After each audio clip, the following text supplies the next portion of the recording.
Welcome back to our already third session of this new Voices Talk series in cooperation with the CSMBR in Pisa.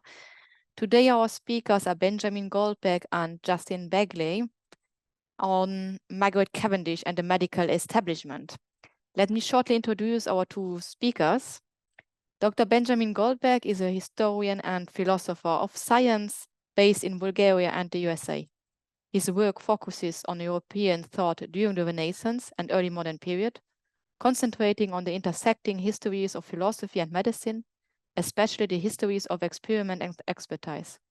His most recently published book, The Medical World of Margaret Cavendish, written in collaboration with Dr. Justin Begley, is a transcript and commentary on the medical recipe collection of William and Margaret Cavendish from the mid-17th century. He has also published numerous papers in journals and edited collections of figures such as Jean Fernel, William Harvey, and René Descartes. Dr. Justin Begley is a teaching and research fellow in the Anglophone Literary and Cultural Studies at the University of Basel. His interests lie in early modern ideas about the natural world, and he has written extensively on Margaret Cavendish's medical and natural philosophical contributions. He has also published on figures including Lucy Hutchinson, Neuer Migru, and Stephen Hales. And the floor is yours. Thanks to participate.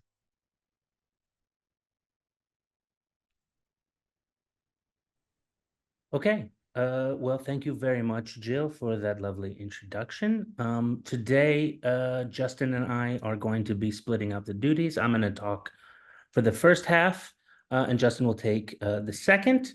We will talk for about 40 minutes, hopefully, and then open up for questions. Now, let's begin. So this is our book, and it's something we worked on for a very long time, maybe 5 or 6 years. And that doesn't mean that we're right about everything.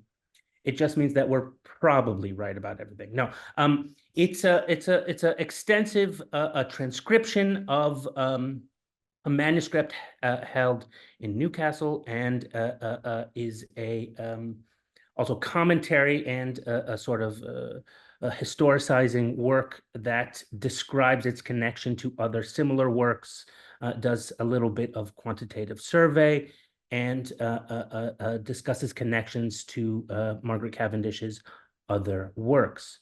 So just to briefly go over it, next slide, please, Justin. It's a pretty large collection for especially for a personal or family collection of recipes. There are, as you see here, over 100 and almost 150 recipes. There are numerous excerpted letters from leading physicians and others, who we'll see on the next slide, as well as a variety of culinary recipes, and of course, a couple of recipes for horses, which makes sense given William's interests. Next slide, please. This is a sort of overview of all of the various figures that are have excerpted letters or are mentioned in the work. And the most prominent figure is also perhaps the most prominent physician in Europe at the time, Théodore de Mayerne, who is a physician to kings, as well as those in opposition to the kings. He's a really quite interesting figure who in many ways attempted to synthesize the Galenic tradition with newer chemical ideas of medicine. But as you can see from this list, it is a very particular set of figures. And in particular, it's a very sort of high level collection.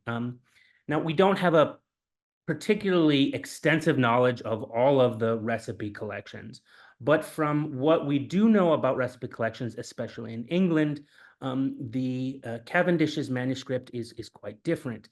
It contains a lot more excerpted letters, as well as bits of advice instead of just recipes. It has many more learned physicians than others, and consequently fewer sort of local figures, good wives and the like, although, as you can see, there are still some in the collection. In addition, if we looked at the ingredients and such, it also contains a sort of higher number of recipes containing really quite expensive and abstruse ingredients, including both unicorn and rhinoceros horn. Both are, of course, really necessary. Gold, lead, mercury, and crushed up gemstones, among other sort of interesting ingredients. Okay, next slide, please, Justin. So what we're going to focus on here today is Cavendish's relationship to learned medical knowledge, what you might construe as medical authority, although in the course of our talk today, we're going to perhaps complicate that.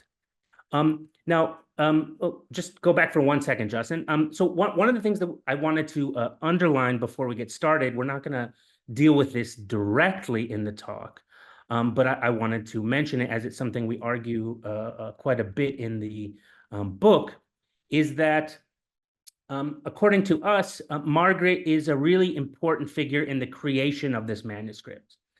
Not only does she include one of her own medical recipes, but we are pretty convinced that she has written some of the pages. We do a pretty extensive discussion of the various hands. There are a number of scribal hands. There's, of course, William's very obvious chicken scratch hand. And then there are some other hands which are not scribal and which we argue are likely Cavendish's.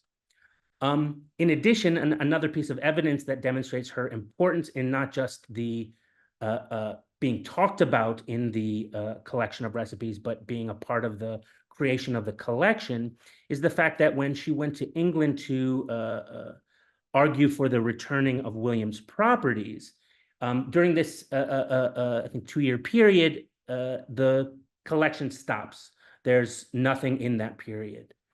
So it's an important kind of background idea in our argument today that Margaret was really deeply involved in this manuscript. Okay, next slide, please. Okay, so part one, which is what I'll talk about, we're going to talk about a variety of claims about Cavendish's views on medical authority. And part 2 and 3 are some more specific arguments about gender and medical authority, as well as Cavendish's views on medical authority that Justin will take a look at. Okay, next slide, please. Okay, so overview of the arguments. First, we need to be careful here. So we're going to use the term historians because it sounds more impressive than if we say, you know, a couple of historians. But there are a number of claims in the literature which we want to target, which make what we think are some underdeveloped and not well evidenced claims about the misogyny and imposition of male authority in this work. And in particular, we sort of want to consider how to distinguish claims about misogyny versus claims based on expertise. Acknowledging the fact that sexism can, of course, exist with claims, reasonable claims of authority. Now, I also want to be clear on what we're not trying to do. We're not trying to excuse people of misogyny or sexism, nor do we want to deny that it exists, perhaps even in this work. Instead, we have a somewhat smaller claim that some of the ways in which Cavendish has been discussed with regards to medical authority have made mountains out of molehills, at least in terms of the evidence that we see in this particular manuscript. And in particular, in part 3, we're going to talk about the ways in which we think that Cavendish is, in fact, for the most part, in favor of the reigning medical orthodoxy, and seems to both trust and agree with both their advice and at least some aspects, or at least some interpretations of their theories. Okay, part 1, claims. So first of all, it's clear that in the period, there is rampant misogyny when it comes to the place of women in medicine. So we have this work from the sort of end stage of when the manuscript was being written, which discusses women's sort of meddlesome and adventurous attempts at making remedies beyond their ability to do so. There are, of course, claims worse than this, although we note that there are at least some figures in the period who don't make these claims. So we want to admit, at least on the level of actors, that there is, of course, a lot of animosity towards female medical practitioners. Next slide, please. In particular, we've located a number of claims from historians. Not all of them make these claims, and of course, there's no necessarily complete agreement on this, but there are at least some claims about Cavendish's relationship, that she was suspicious of Galenic medicine, that she was herself against the establishment and radical, and that she prized novelty as an end in itself.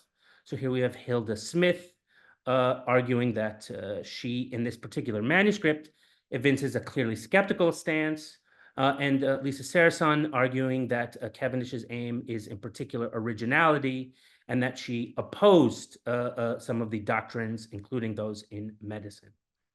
In particular, we're going to take issue with a paper by Knoppers, not because this is a particularly bad paper, but simply because it's really the only work which engages to any real extent with this manuscript. We think that while some of it is quite good, there is a variety of underdeveloped argumentation as it connects with this issue of medical authority. So in particular, Knoppers makes a number of claims about Théodore de Mayerne and the way in which he, as a elite and in particular male physician, treats Margaret in a way that is said to be misogynistic and belittling, and even worse, imposing his authority on her, as you can see from this slide. So, for instance, supposedly Mayerne attributes knowing to William, but opinion to Margaret. And she argues that Cavendish actually resists the impositions of her learned male physician. We're going to argue that the truth is somewhat less grandiose and perhaps quite different than this account of the story. Next slide, please. So in general, our basic idea is that the idea of authority is itself tricky. It's neither fixed nor univocal, and Cavendish did not spurn it outright, especially when we take a more nuanced view. Just to make one small point, right? Both Galen and Aristotle are acknowledged authorities, and yet there was a huge amount of disagreement about what any of their works actually meant, right? That is, authority doesn't necessarily mean that there's any particular set of views, although, of course, there are a large set of views which there is at least some agreement on. We're going to assert, especially in the second and third parts today, that Cavendish seems to appreciate the views of medical authorities, which, again, we will try to be a bit more specific about that, even if she disagreed with certain ideas or ignored advice. Just to give a sort of modern example, I agree with a lot of the things my physician says, but I don't do it, right? And we think that this is actually what we'll call patient noncompliance, is a better explanation of what's going on here than any kind of misogyny with respect to Margaret. In particular, we're going to narrow in on the idea that Mayerne, who is, as I said earlier, the most often excerpted from letters and has numerous recipes throughout the manuscript, is and as you saw from the earlier list of learned physicians, these medical professionals were certainly held in high esteem by the Cavendish household. Okay, so at this point, I will now turn it over to Justin, who will continue our argument. Thanks. Okay, so I'm going to look a little bit more closely at the exchange to start off with in this section, part 2, at the exchange between Cavendish Mayerne, or more particularly Mayenne's letter to William Cavendish, in which he addresses both William and Margaret.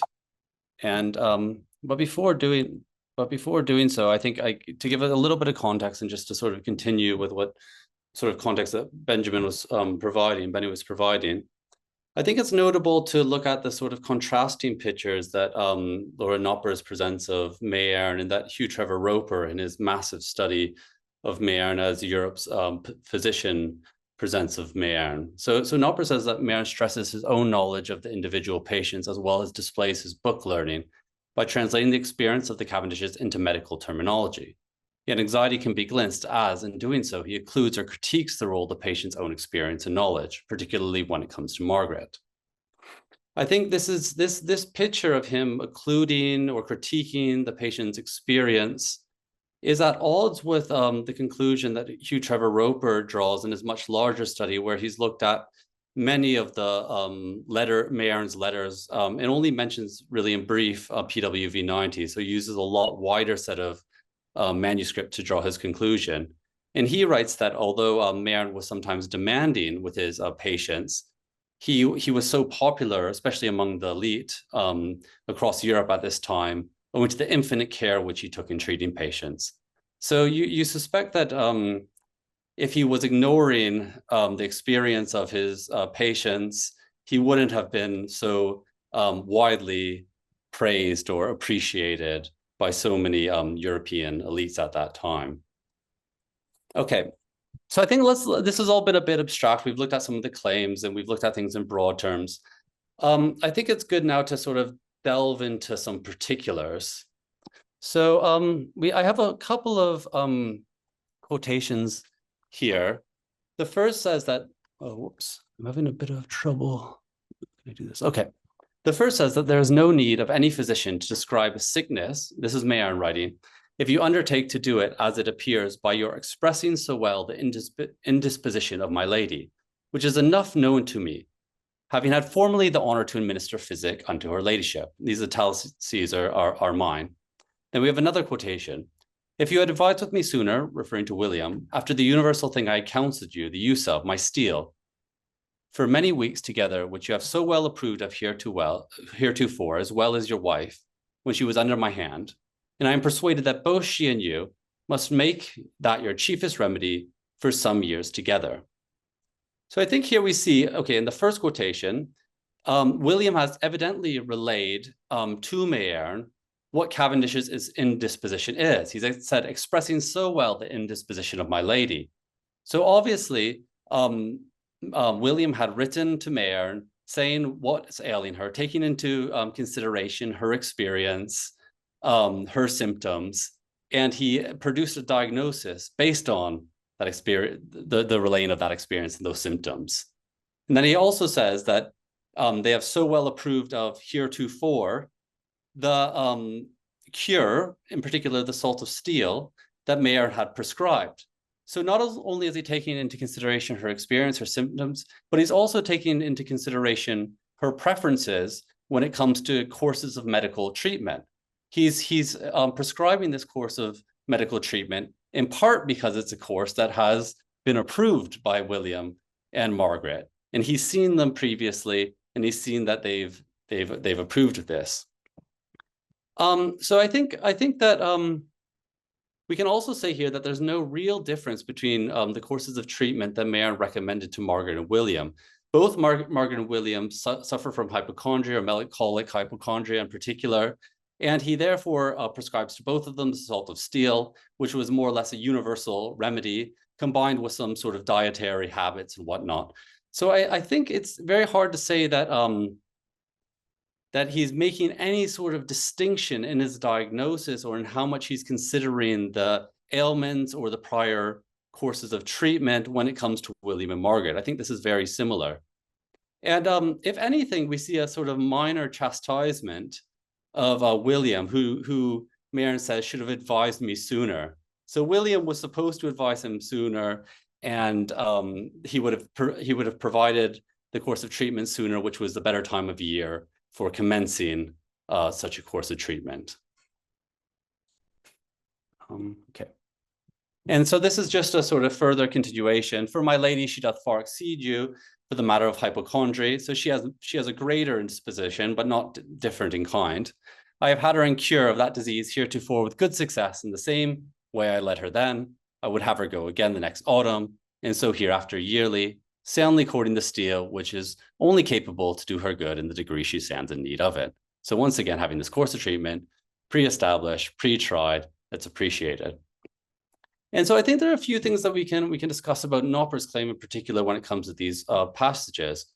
The argument is that Mayerne ignores his patient experience and uses instead sort of elite terminology.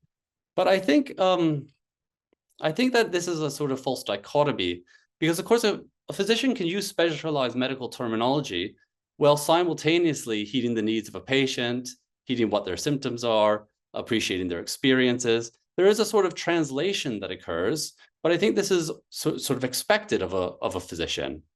I think there's also a sort of false dichotomy again between theory and experience, and it sort of results in this tautology that almost learned medicine was learned. So possessing theoretical knowledge and a technical lexicon is part of what distinguished the university-trained physician from lay people and other medical practitioners. So by saying that, okay, Mayerne does use this learned medical language, that is saying that Mayerne was a learned physician, which he indeed was. And I think there's also a sense in which this is a bit, I don't know, almost derogatory towards Cavendish. I mean, Cavendish, as you've seen from these quotations, and there are a few more references, there are references to causation, there are references to the Galenic humoral theory, there's a discussion of the passions of the soul, references to Descartes. But there's nothing from what I've been able to tell, or from what Benny and I have been able to tell in these letters, that Cavendish, for example, wouldn't have understood, or William and Margaret wouldn't have understood. And many of the same ideas she discusses in her publication. So if anything, okay, if this is a translation of experience into knowledge, this is a translation that Cavendish would have been able to make herself. This is a fully comprehensible translation for the patient. It is an attempt to sort of express ideas in an incomprehensible sense that the patients in question wouldn't be able to understand. It's a language that William and Margaret would have been au fait with. So then there's this question of male claims to authority. And I think this is Knopper's strongest point in this paper, is that, okay, she's implicitly countering critiquing male claims to medical and scientific authority in this particular passage. And the passage reads, I believe that to cure my lady Marquess, your wife, will be yet harder, not so much for the nature of the disease, which is rebellious, as for the disposition of the patient, who will not willingly submit to the counsel of her physicians, be they never so good and so skillful. Okay, so at first blush, this does seem to be saying that Cavendish is this sort of rebellious woman who will not listen to her physician. But putting it within a wider context, and indeed even within a wider context of Pw V90, we could situate this, I think, as much in relation, probably more in relation to class than in relation to gender. And I think the interesting passage here is one of the other physicians in the volume, Caedemon, writes regarding the king. And he says he was to treat his highness as a prince, for servants are ever better cured than kings. And a servant should have been purged 2 to 3 times before he had begun his steel, and once every 6 days and weeks afterwards. What he's saying here is that the king didn't want to be subjected to a course of treatment that was so arduous, and as a consequence, it would take longer to cure him than it would take to cure a servant. And I think something similar is probably applicable to Cavendish. As a marchioness, she doesn't necessarily want to go through the same arduous courses of treatment that a servant, for example, would go, even if that would cause her to become cured more quickly. But rather, people of a higher status, they weren't used to be treated in this sort of rough way, and they wanted to have lighter courses, even if it meant that they were cured more slowly. So I think that the question is Caedemon expressing his desire to subject the king to sort of male medical authority? And I think that would, that seems, to us at least, I think that seems ridiculous that would be the case. Clearly, he's just saying, oh, he's dealing here with a case of patient non-compliance, or the patient not wanting to go through the most arduous but the most effective course of treatment. And I think Cavendish is doing something similar. All right, so I guess the question is the male physician categorizing Cavendish as characteristic of an uncooperative female who is not willing to submit to authority? Or is he hoping to encourage his patient, in this case, a high-level marchioness, to follow an unpleasant, arduous, and expensive course of treatment? And I think that it is more trying to get her to follow an unpleasant and expensive course of treatment that she doesn't necessarily want to do. It is not so much she's resisting male medical authority outright. And as Benny mentioned, this is sort of something that's very common. And I think when we look more generally at this question of medical authority, this can be used in a sort of universal sense. And Benny and I think that this isn't apposite. And Cavendish herself would say that this isn't the correct way to discuss authority. So she writes in her philosophical letters of 1664, for example, that it may be that some physicians do err through their own ignorance and mistake. Must we therefore condemn all the skill and accuse all the schools of negligence, cruelty, and ignorance? God forbid, for it be a great injustice. So Cavendish is essentially saying here that even though there are some bad physicians, or there are some physicians that make mistakes sometimes, that one ought not to oppose medical authority outright. It's those particular physicians that aren't particularly good physicians, but the medical establishment, medical authorities in general are good. It would be unjust to say otherwise. And so we can look at the particular issue of issues. And this is, I think, notable because this is one common course of treatment at the time that one might be resistant to because it's very unpleasant. And you can sort of see from this image here, you make an incision to drain a fluid, often in the thigh, and you would typically open it up using a pea or a foreign body to let all the fluid drain out. And this is something that, as you can imagine, wouldn't be particularly pleasant, and that Cavendish may say, I prefer not to be subjected to this course of treatment. And Mayerne, nonetheless, recommends this course of treatment, right? He says, it would do her ladyship good if she had some issues in her thighs, 4 fingers above her knees. For fair ladies who have dainty husbands do not willingly admit of this subjection. And Nobbers makes quite a bit of this. She says, does Margaret's fairness or beauty grant her too much power over her husband, making him dainty, delicate, fastidious, or even effeminate? Mayerne needs to be cautious, but his point is clear. And again, tellingly, he uses the language not of knowledge, but of proper authority, of subjection. And I think I can say a few things about this. I think in terms of this term dainty, during the early modern period, it was sometimes used to describe something fastidious or delicate. Delicate's usually applied to food, or especially meat, but it primarily signified, and this is from the OED, valuable, fine, handsome, choice, excellent, pleasant, delightful, when applied to people. So I think far from applying William's effeminacy, the use of the term dainty indicates that he's a choice husband. And I think based on this, the passage should be interpreted something like a beautiful, fair lady who has a choice, a dainty husband, is probably unwilling to mar her beauty by subjecting herself to this incision. And her husband likely wouldn't force her to do so because he's an affectionate husband. And Benny and I have written, the term subjection could, as Nobbers points out, denote dominion and control. But the fact that Mayerne writes that subjection rather than his subjection indicates that it's referring to the procedure rather than the male authority. So we've read this particular passage in Mayenne's letter to give a sort of close reading here in a very different light from the way that it has hitherto been addressed by the scholars that have addressed it. Okay, so this is the end of my discussion of some particular passages in Pw V90. And now I'm going to turn and look more broadly at Cavendish's oeuvre and some of the comments that she makes about medical authority and the medical establishment there, and see if this can shore up our argument a bit more. So mostly I'm just going to present some quotations, and these ones here are from, years apart. The first one, The World's Olio, was written in 1650. Then Philosophical and Physical Opinions is from 1655. And then Sociable Letters is from 1664. So we're talking over the course of 9 years. But over the course of 9 years, Cavendish is expressing very similar sentiments when it comes to the medical establishment and medical authorities. So in the World's Olio, she dedicates her reflections on diseases to physicians. And she says the physicians who have been bred in the famous universities. And she thought that her ideas would fall amongst deaf ears among the empirics or mountebanks, such as take the name and have never studied the science, whose practice is rather kill than to cure.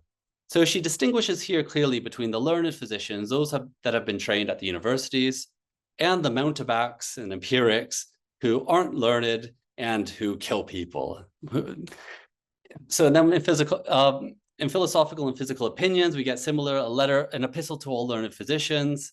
And Cavendish dedicates her medical reflections again to the most reverend and great fathers of health, who she praises for their sage judgment, prudent practices, and great experience. So once again, a very similar characterization of learned physicians as having great judgment, engaged in good practice, and having great experience. And then many years later, again, there had been a sort of battle between learned physicians and between apothecaries and unregistered practitioners. And Cavendish is reflecting to some degree upon that battle. And she's saying that although some have said the physicians through envy to the mountebanks bribed them out, the truth is they had reason. So she really thinks that physicians had good reason for asserting their authority in the ongoing battle between them and unlicensed practitioners. And then we see in philosophical letters where Cavendish dwells quite a bit on medicine and medical practice that again, she reiterates this. So she says she's absolutely of the opinion that the practice of the schools is the best and wisest practice, as well as making issues. So even despite her maybe personally not wanting to take issues, she nonetheless thinks that making issues is a good and valid practice, which I think is interesting. So as well as making issues, letting blood, purging by siege or vomits, as any other means used by them. And then she writes, and I think this is interesting in regards to the relationship between Galenic and Paracelsian physicians, she writes the following: without making any difference betwixt the Galenists and Paracelsians, and examining which are best, for I think them both excellent in their kinds, especially when joined together, I will only say this in general, that the art of physic has never flourished better than now, neither has any age had more skillful, learned, and experienced physicians than this present. So she clearly thinks her day is the sort of peak of medicine, the best that has been thus far. She particularly likes when Galenic and Paracelsian medicine is joined. Who was most known in this day for joining Galenic and Paracelsian medicine? Well, that would be Mayerne. So I think she probably has Mayerne, to some degree at least, in mind when she's making this claim in philosophical letters. So I think with all this, we can safely say that Cavendish was pro the medical establishment. She mutually praised the Galenists and the Paracelsians. And she did not, however, I think, approach the medical establishment as a single authoritative body. She recognized that authorities could have different competing perspectives, but they were valuable in their own right. I think when she's talking about practice of the schools, she means principally medical practitioners who have a higher degree in medicine. I don't think she's talking necessarily exclusively about Galenic medicine, precisely because she thinks that you can also draw on Paracelsian ideas. And so we've mostly discussed the notion that Cavendish was a sort of radical against the Galenic establishment medicine, but there's also been recently a tendency to say she actually embraced that, and she was really resistant towards Paracelsian and Helmontian medicine and the new chemical ideas. But I think this is also going a bit too far. So Broad has said, for example, that from a medical perspective, Cavendish was reluctant to depart with tradition. But I think the passage that I've just cited about her wedding of Galenic and Paracelsian medicine is more representative of Cavendish's view. It's one that's syncretic. There's a foundation in the old Galenic medicine, but also you should draw good ideas where there are good ideas from the Paracelsian and Helmontian traditions, even if she thought there were some excesses in those traditions. So just to sort of conclude on a bit of a maybe provocative but wider point about Mayerne. Mayerne has been set up as in contradistinction to Cavendish as the sort of embodiment of the male medical establishment. And this is in some ways true. As we've said, he was the physician to many of Europe's elite. He was widely well regarded in his day. But it must not be forgotten as well that he was banned from the faculty of Paris and wasn't allowed to practice in Paris from 1603 onwards, owing to his chemical practices. So I think this does beg the question to some degree, okay, what is the medical authority? What is the medical establishment? You know, a figure who's been banned from practicing in one of Europe's biggest cities, is that a man who's part of the medical establishment? Maybe in some places he is, maybe in England he is, but not necessarily in France. So there has to be sort of nuances here. Mayerne was also an exiled Huguenot, and he worked across both political and confessional lines. And I think we safely say that this authority came from his learning and his track record, not necessarily from the fact that he was framing himself as this sort of elite figure whom everyone had to listen to. He was a very sort of skilled negotiator. He could discuss and treat people who had views that were very different from his. He had to get used to living in a foreign nation with a different way. So I think he was in himself a very interesting, sort of adaptable figure. And yeah, so I think all this, just to open up now for discussion, calls into question, what's the establishment? What's authority? Have we made a convincing case, or do you see things otherwise? So we look forward to getting your feedback. Thank you.